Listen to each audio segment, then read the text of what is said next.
The Hall of Species Index shimmered under rotating banners of starlight, emblems of each council race etched in floating sigils above a crescent of stone thrones.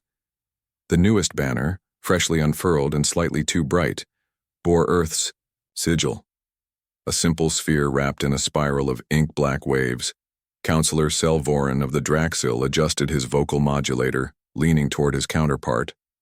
Are they smiling again? Beside him, Councillor Triel of the Cathal blinked both sets of eyes. On the central dais, Earth's representative was nodding enthusiastically, again, while flipping through a stack of legal documents 4 inches thick. They've read everything, Triel whispered. Even the appendices for cross-quadrant? Dairy export. The chamber paused to observe. Human Ambassador Rayan Cade, clad in a spotless slate-gray suit, finished signing Form MER 922C with a flourish, then raised a hand. Just one clarification on Section 4B. Does that override 3E in the event of post-solar jurisdiction conflicts? The Master of Records, a 12-tentacled archivist from the planet Zix, froze mid-scribble. No one ever asked that. Council murmurs stirred like wind in dead leaves. Humanity was expected to be primitive, unfocused. Instead, they were delighted, delirious even, to participate in galactic bureaucracy. Do they enjoy this? Muttered Selvarine. Triel's eyes narrowed. They're invested, and dangerous things come wrapped in joy. Later in the record chamber, the classification scroll glowed beneath alien runes. As tradition dictated, each new entrant to the galactic stage was logged.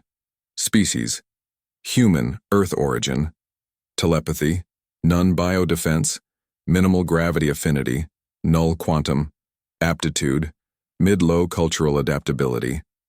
Extreme. The quill hesitated, unmeasured, undefined. Humans had nothing that made them extraordinary, except their obsessive enthusiasm. They studied every rule, memorized every form, requested minutes from every council session dating back $50. Cycles, who wanted the minutes? Selvarine finally broke the silence. I don't trust species that smile while drowning. No one laughed. A soft chime rang. The human delegation had finished their orientation and were now voluntarily signing up for subcommittee duty. Triel whispered, "Why do they care so much?" Behind them, the human ambassador placed a final document on the table, nodded once, and whispered something before leaving the chamber. The translator caught only fragments. Even if we don't belong yet, we'll earn it. That night, a quiet note entered the council archive. Earth accepted all terms. No amendments, no hesitation. And far from the chamber, somewhere on the dark side of Europa, a battered shipyard blinked to life, red lights humming, silent, relentless, building something the galaxy would not expect. A sip of coffee steamed from a mug labeled, "Civilization begins with paperwork." Erebus had no moon, but tonight the stars were enough. The first human colony beyond Sol was quiet under its glassy dome, a fragile miracle nestled in black soil, ringed by mountains that shimmered with bioluminescent frost. Children skated on the frozen courtyard. Old miners laughed with new engineers. And above them, holographic banners flickered. Erebus Day, Year 1. Captain Elira Vance stood on the observation deck, her hands cradling a mug of cider, watching the celebrations below. "We did it," she whispered. Beside her, Dr. Amin Lala nodded. Somehow, yeah, against every probability curve. They were tired, all of them, tired and proud. The journey to Erebus had taken 8 months, each second filled with failures. The landing bay had cracked. The water processors failed. Crops refused to grow under alien stars, but humans, as always, adapted. "We even got the council's stamp last week," Elira said. "We're official now." Amin chuckled. "I'm sure the kids are thrilled about that. Galactic tax codes, what a gift." The laughter didn't last. Beneath their feet, a red error symbol blinked on the environmental monitor. "Third time, today. You seeing that again?" Elira frowned. "CO2 spike?" No, Amin said slowly. Something's off in the Flora labs. Temperature irregularity. I'll check it. She didn't ask him to report back. Not tonight. Tonight was for peace. Below them a child sneezed and hard. Then again, then another. By morning, 5 colonists were feverish. Amin thought it was exhaustion. They all did. Work strain, environmental fatigue, dust allergies, but it spread. Within 3 days, 100 were down, muscles locking, skin cooling, breath shortening. The medbay overflowed. Oxygen demand skyrocketed. The virus was fast. By the time help was requested from Earth, the network was lagging. A bug, they said. Reboot pending. Wait 48 hours. 2 days later, the entire western habitat went dark. No power, no heat. When Elira entered the comms room, Amin was already sitting on the floor back against the wall, a child's blanket folded in his lap. They're not coming, he said softly. Elira didn't argue. She just sat beside him and stared at the flickering Earth icon on the screen. The only connection left. It blinked, then vanished. On the 18th day, Erebus was silent. The Council's relief ships arrived 11 days later. They found ice-coated walls, a colony of still bodies wrapped in each other's arms, and a mug, still warm, beside a logbook signed, "We held on. Please tell them that." There was no virus in the Council's records. Nothing like it. No signs. No warnings. They called it a biogenic anomaly. Earth just called it loss. Galactic progress does not account for grief. But Earth brings its dead with them. Selvorin, Draxil Counselor Mars always glowed red at night, not from the sky, but from within. Beneath its towering crystal dome, the capital city of Ethra pulsed with life. Neon trains zipped across suspension rails. Grand children's choirs rehearsed Earth hymns for Founders' Day. Vendors on Market Row chanted prices in 5 languages. And above it all, the dome shimmered like a protective eye, silently shielding it all. 250,000 people under one shield, said Administrator Theo Lorne, sipping tea from a cup shaped like Olympus Mons. Makes you feel small. His assistant chuckled. Makes me feel nervous. It was a joke. A bad one. Outside, in orbit, a cluster of metallic shadows danced silently. Not ships, but stones. Cold, jagged, massive. A meteor storm no one had predicted. No one had seen. They moved like blades dropped from the void. Inside the dome, a mother adjusted her child's scarf. A street performer juggled flame globes for a cheering crowd. And above them, the first meteor struck. It sounded like God snapping his fingers. The dome screamed. Not cracked. Screamed. Glassite rippled like water before fracturing in a jagged spiral. One shard fell like a dagger into the center of the plaza, impaling a monument of Earth's first launch tower. Then the air was gone. The second meteor didn't need impact. It detonated just outside the atmosphere, sending pressure shockwaves that collapsed entire sectors. Buildings folded inward, roads crumpled, and the sky opened. Emergency domes activated. Some failed instantly. Others sealed, trapping families in mid-screams behind walls of ice. Ethra fell in 10 minutes. On the Council's emergency channel, the footage streamed in real time. Silence swept the chamber as Martian survivors clung to frozen corpses, some cradling siblings, some kneeling beside lovers, others staring into the sky as if begging the stars to rewind. The footage was raw, no commentary, no cutaways. Just still, frozen truth. Counselor Triel whispered, "Shut it off." But Selvorin didn't move. "No. Let them see." The transmission ended with a still frame. A girl holding her brother's hand, frost climbing. Her hair, lips blue, but her eyes still open. Investigations began. Systems were analyzed. Mars's defense shield, once state-of-the-art, had triggered over 170 false alarms in the past year. The last 23 were dismissed as sensor fatigue. The time the shield was manually rebooted, it was already over. Earth mourned. But this time, They didn't speak. Not to the council. Not to each other. They just went silent. A week later, Ambassador Rayon Cade missed his first council session. His seat remained empty, untouched, and beneath that seat, a single SL they came wrapped in obsidian armor, their words razor-sharp. The Gorklin didn't make requests. They issued declarations, and this time it was war. The council chamber froze. The Gorklin ambassador, High Talon Rekma, stood tall above the dais, his voice vibrating the walls with every syllable. Earth's ambassador, he growled, has failed to offer the required bow of contrition during the renewal of names. An insult, a crime against form. The room gasped. The renewal was ceremonial. Ancient, yes, but symbolic, often overlooked. But the Gorklin were not forgiving.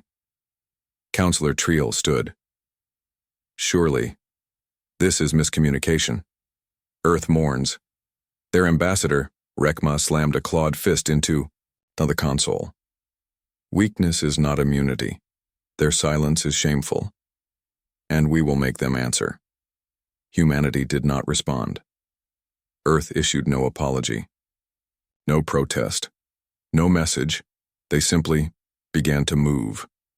Colonial docks blinked to life. Fuel reserves rerouted. Civilian ships disappeared into silent war lists.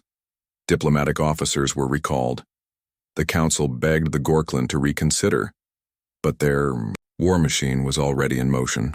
Fleets spanning light years, destroyers laced with atom splitter tech, AI-guided torpedoes designed to burrow into planetary cores.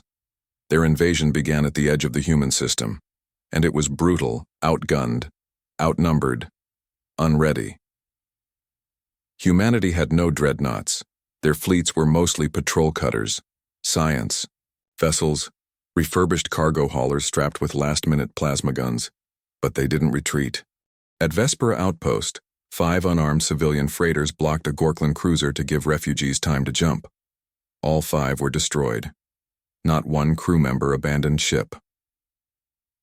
At Sagan's Reach, a single Martian repair tug locked cables onto a damaged evac liner, pulling it through asteroid fields as Gorklin bombers rained plasma overhead. They died screaming. The council watched, not because they wanted to, but because the feeds were unfiltered, the pleas unedited.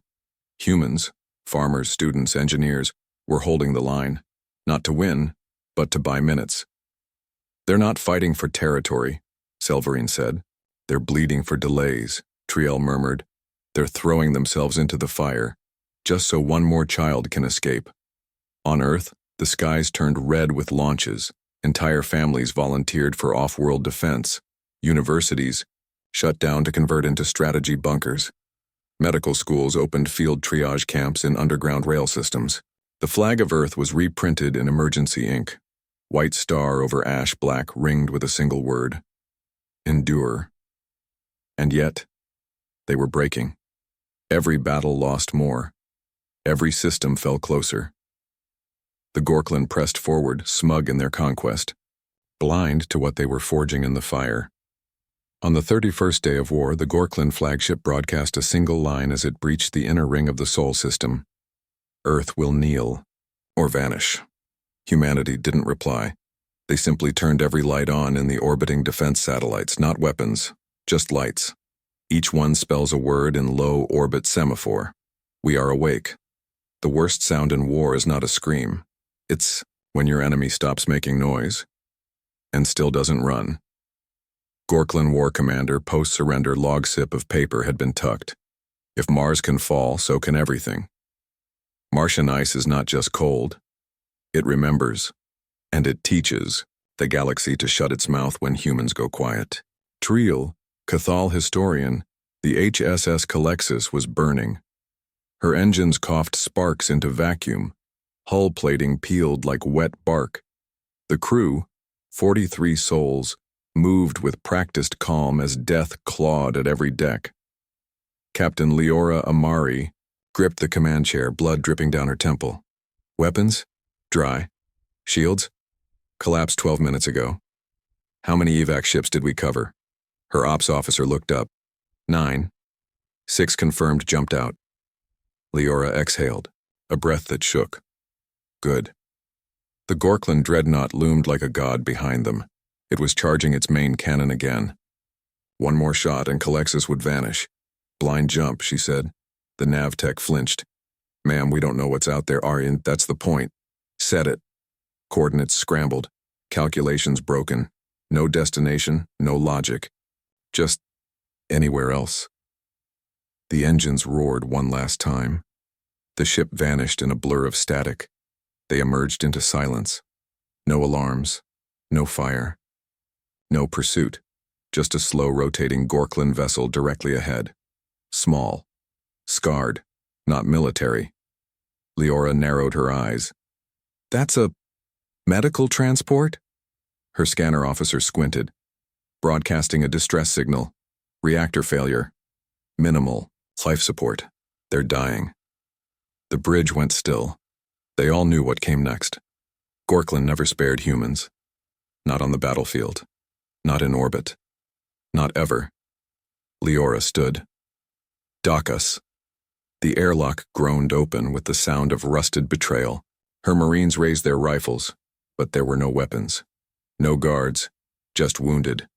Dozens of Gorklan medics and patients slumped against the walls, coughing green mist, eyes wide with terror. One reached forward, not to attack, but to shield a wounded child behind him. A universal gesture. Captain Amari lowered her sidearm. Medic team, move. Now. They didn't talk about politics. No speeches, no negotiations, just adrenaline and antiseptic. Human engineers stabilized the reactor. Medics worked past exhaustion. At one point, a Gorklan nurse collapsed, only to be lifted by a human private and placed on a gurney. They worked in silence. Not for peace, not for treaties, but because someone needed help. 4 hours later, a Gorklan rescue ship dropped out of warp, weapons hot. It saw the human destroyer docked, its shields down, target locked. Before it could fire, the medical transport slid between them, positioning its bulk to block the line of sight. The comms line opened. A tired Gorklan voice spoke. If you fire, you'll hit us. Stand down. The dreadnought hesitated, then blinked out. Captain Amari left behind a sealed case, rations, pain suppressors, spare coolant rods. The Gorklan commander of the transport offered only one sentence as she boarded. The Calexis again. You have no claws, but I would not want to fight your kind again. The story leaked, first in whispers, then in headlines. The council saw the footage, humans helping the very species killing them. No demands, no anger, just compassion. The war didn't stop that day. But something cracked. In the silence, AI, question rose. What kind of species saves its executioner? Strength is building a fleet. Power is saving the enemy who came to kill you. High Talon Rekma, post-war testimony. The Hall of Concordance hadn't changed. The obsidian floors still shimmered, the 1,000 banners still drifted like ghostly prayers. But Earth's seat, untouched for cycles, now bore fresh dust. Until today. Ambassador Rayon Cade stepped into the chamber in silence. No escort, no translator, no grand declaration. Just a folder in his hand and tired eyes.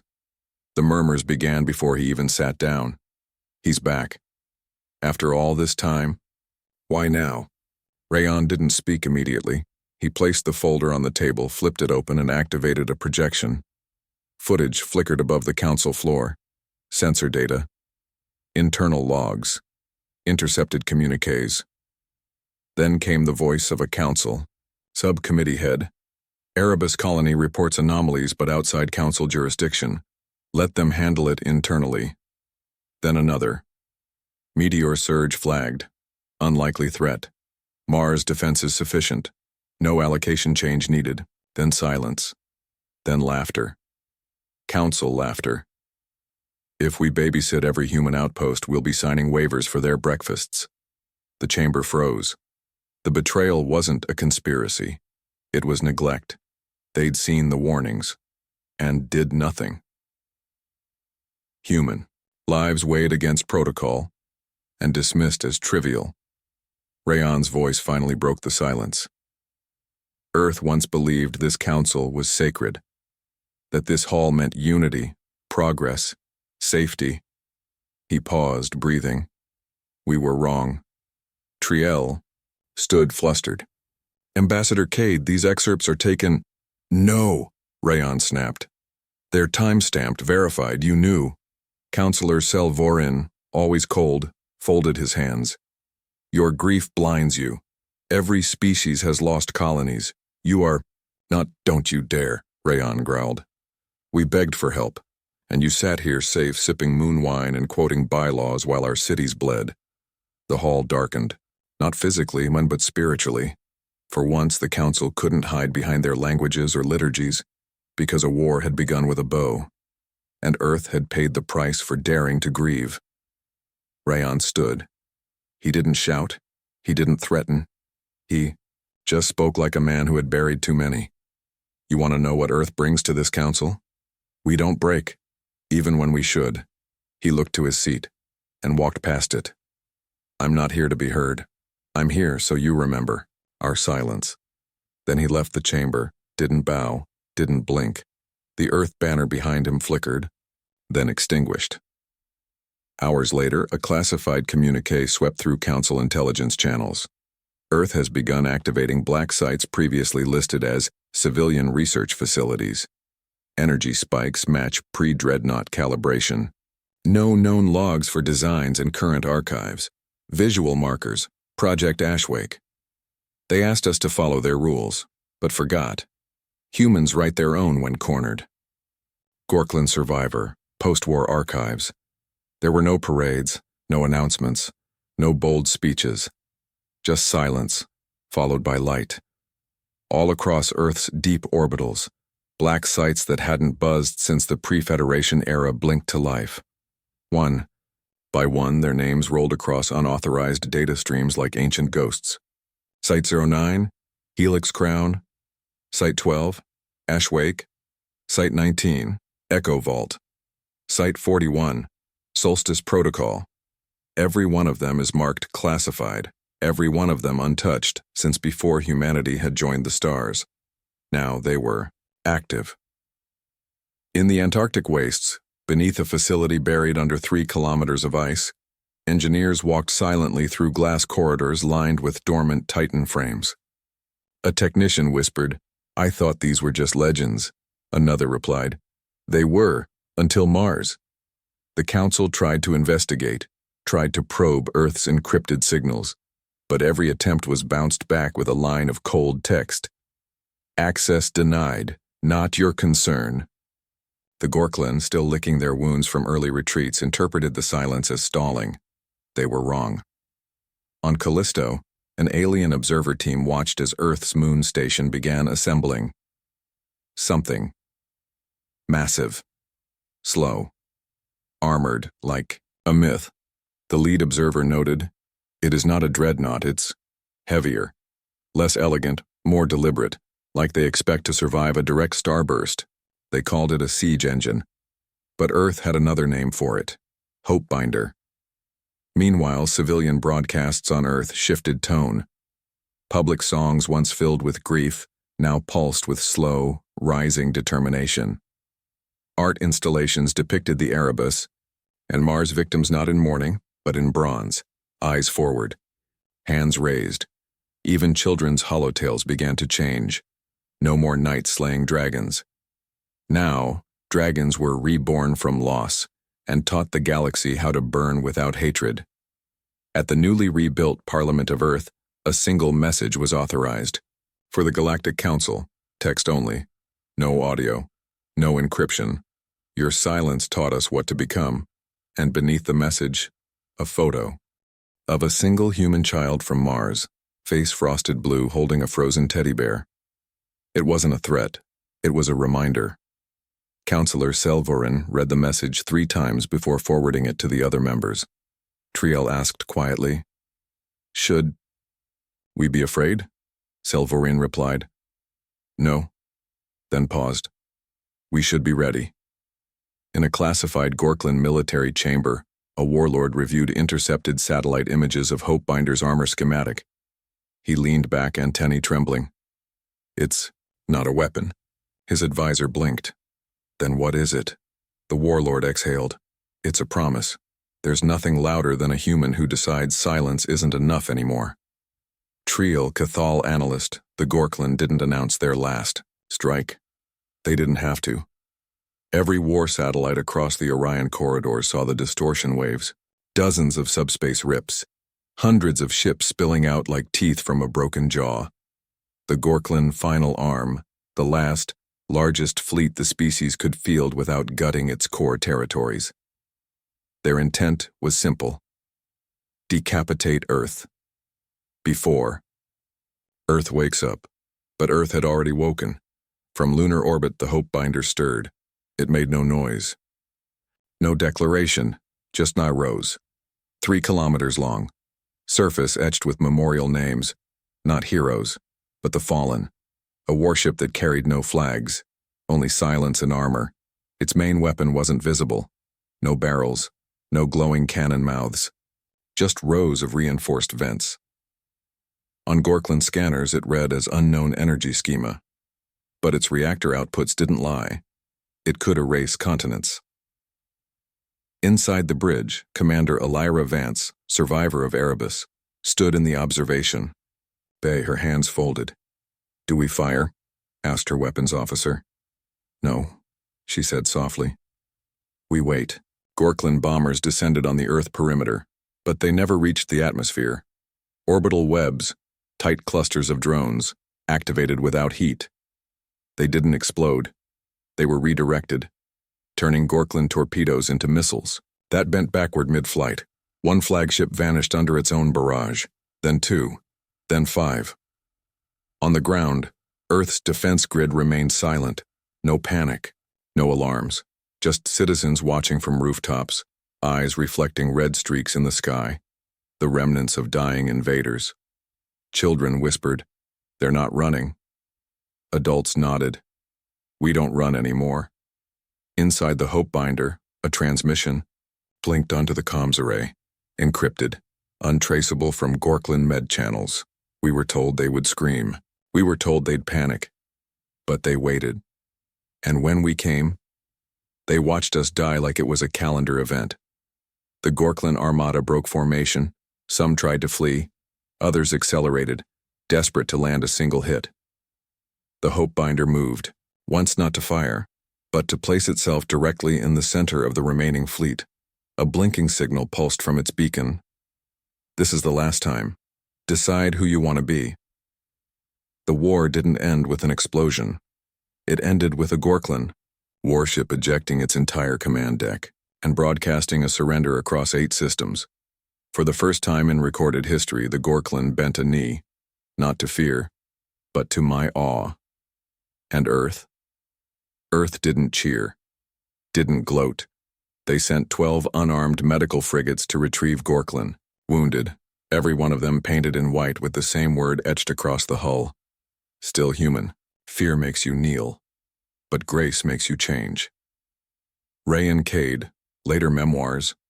They expected scorched planets. They got supply ships. The Gorklan homeworld, once ringed with orbital cannons, now bore unfamiliar shapes. Human vessels, sleek, unarmed, white-hulled with glowing relief domes attached to their undersides. From those domes, engineers descended. Medics followed, then teachers, then builders. The council watched in stunned silence. Councillor Selvorin blinked at the broadcast, jaw tight. "Why? Are they helping them?" Triel whispered. "Because we wouldn't have." In the ruined city of Arshar, a young Gorklan, child, malnourished, trembling, starred up as a human technician handed her a wrapped protein bar. She didn't understand the gesture until he knelt down, removed his helmet, and smiled. That moment was replayed on 1,000,000 terminals. The row. Galaxy didn't know how to process it. Earth, after everything, wasn't extracting tribute. They were restoring dignity, not for politics but because no one else would. A famous quote spread like wildfire, spoken by an Earth volunteer to a stunned Lysians journalist. We remember what it felt like to wait, and no one came. At the next emergency council session, Ambassador Rayon Cade finally returned to his seat. This time, the dust had been cleaned. He looked older, grayer, but his voice was steady. You asked us what we would bring to the council. Silence. He gestured to the screen behind him, images of Gorkland civilians being airlifted. Fungal plague zones on Lysian worlds receiving Earth-cultivated antidotes. Starving colonies now rich with hydro farms. We bring reminders. He leaned forward. That power is not measured by who we can crush, but by who we lift up, even when no one lifts us. The chamber didn't applaud. They didn't know how. Instead, Councillor Triel stood, slow, deliberate, and bowed. One by one, others followed. Even Selvoren, even Rekma, now stripped of rank, seated as a civilian observer. Bowed outside the council, a Gherkin war orphan, now housed in a human-led foster hub, was asked by an alien reporter what she thought of Earth. She pointed to a stuffed bear in her arms. It had a stitched flag, white star, black background. Humans make broken things better, she said. And somewhere on a snowy ridge outside the old Erebus site, engineers broke ground for a memorial garden, not to remind the galaxy of loss, but to remind Earth they had survived. They did not become gods. They became something worse for tyrants. A conscience. Triel, closing address. The Hall of Concordance was full. Truly full. For the first time in 200 cycles. Not a single ambassador was absent. Not a single banner unlit. But Earth's seat remained empty. Not out of defiance, but because no one had summoned them. This meeting was about Earth, not with them. At the center of the chamber, a thin silver pedestal rose. Hovering above it, a data vote orb, encoded, secure. A single decision hung inside it. Motion 0047A, grant humanity a permanent seat, not as a technical power, not as a military ally, but as a symbol, as the conscience we failed to be. Triel, normally soft-spoken, stood and spoke without script. I once called them enthusiastic, childlike, even annoying. She looked around. I now call them necessary. Selvoran rose next.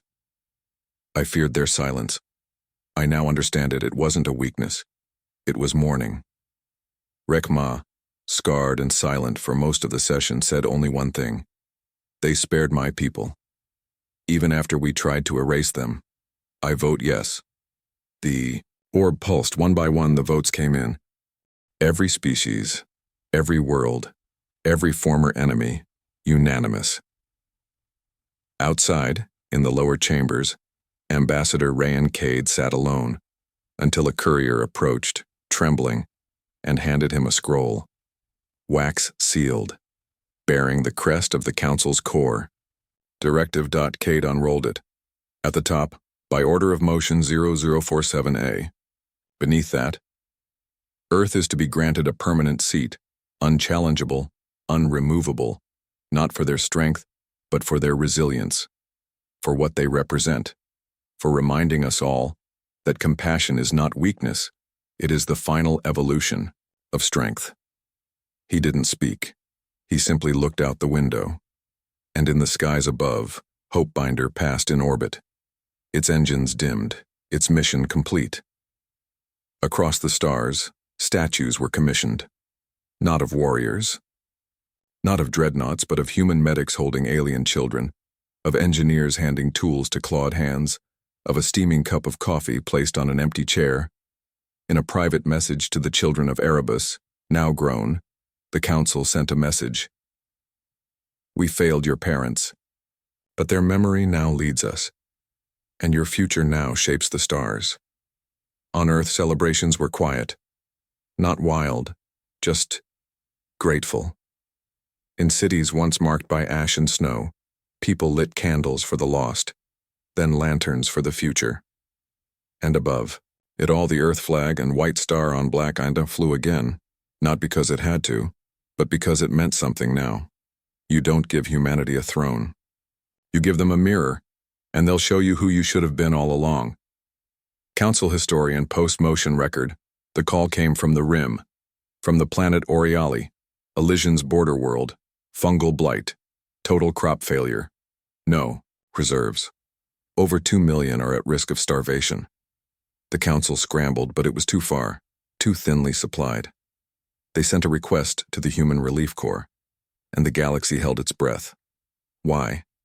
Because legions had once mocked humanity, dismissed them as a primitive sympathy species.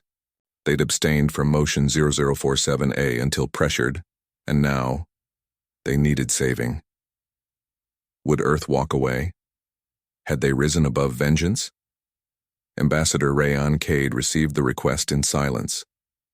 His advisors waited. One even whispered, "They wouldn't help us." Cade simply looked at the image on the screen, aerial footage of starving children in the streets. He stood. "Get me the Echo Wings. Launch Hopebinder's secondary bays. Full supply run. No hesitation. No conditions. Just action." The first Earthship arrived within 48 hours. It didn't drop food first, it dropped green. Tightly sealed pods exploded into growth. Engineered mosses, nitrogen-rich soil, protein fungi. Grown in hours, self-sustaining. Fields turned from dust to life overnight. Children played in the roots, and above them, humans set up kitchens, shelters, power grids. A Legion's elder approached a young human relief tech, tears in her eyes. "Why? Did you come? Why didn't you let us learn the hard way?" The tech smiled, then pointed to his jacket. The patch read, "Erebus Protocol, compassion first. We don't let people die just because they doubted us once." Back in the Hall of Concordance, counselors watched the live broadcast. Silence again, but this time, no one feared it. They felt it. Rekma whispered, "They were never here for power. They were here to remind us how to be better." Still, not all believed. In a private chamber, 3 core council factions met secretly. "This is dangerous," one said. "No species should be this revered," said another. "We need balance. We need a counterweight." An encrypted message was sent from their station that night, its destination unknown, but its title said enough: Project Divide. Meanwhile, on Earth, under the glow of aurora storms, a statue was unveiled. It was not a soldier, but of a child, holding a sapling in one hand and a datapad in the other. Beneath it, a quote etched in alloy. "They tried to bury us. They didn't know we were seeds. You can measure a species by how it treats those who once ignored them. And by that measure, Earth now leads the stars." Final council broadcast. The Hall of Concordance was quiet again. Not because it was empty, but because something sacred was unfolding. A new diplomat, young, Gennari, nervous, stood before the council, feathered hands trembling as they addressed the chamber. "I was born during the war," they said. "I never saw Erebus or Mars, but I have heard the names, whispered like prayers." Their voice cracked. "I want to know, what is it that humans bring?" "Really?" For a moment, no one answered, until Councillor Valtor, the once dismissive Kylari, rose. He had once laughed at Earth's enthusiasm. Now he spoke softly. "They bring hope," he said, "not the kind in songs, the kind that crawls from ashes still breathing." He stepped down from his pedestal and walked to the center, the gravity dimming slightly. When Erebus fell, we mourned a tragedy, but Earth mourned as one. When Mars shattered, we expected rage, but Earth showed grace. When they were betrayed by us, they still came back to save us. He looked up, eyes shining. They bend, but they do not break. And in their resilience, they remind us that no one has to face the dark alone. At that moment, the chamber changed. The banners above shifted subtly, Earth's now glowing slightly brighter than the rest. Not dominance, not worship. Symbol. In classrooms across council space, children began studying new history modules, the Trials of Earth. One image lingered across hollow boards, a steaming mug of coffee on a council table still full. Under it, civilization begins with paperwork. On the wreck of the Hope Binder, now decommissioned and turned into a memorial orbiting Mars, survivors and descendants of the war gathered. They didn't speak much. They just stood, some in silence, some in song. One child, barely 8, laid a flower at the foot of the central engine and whispered, "Thank you for not giving up." The council passed one final motion, Resolution E1, a standing decree. If ever a species faces extinction, if ever silence creeps into their stars, Earth will be the first to arrive. A vow, a promise. Not because Earth demanded it, but because the galaxy needed it. And as the feed dimmed, as the stars twinkled quietly around the hall, a final image was displayed. The Earth flag, white star on black, gently rippling in low, orbit, and beside it, carved into a floating shard of obsidian from old Erebus. This was only Earth's first blink. Final quote, embedded like post-credit poetry. They entered with joy, fell into silence, rose with mercy, and left behind a galaxy that could finally breathe.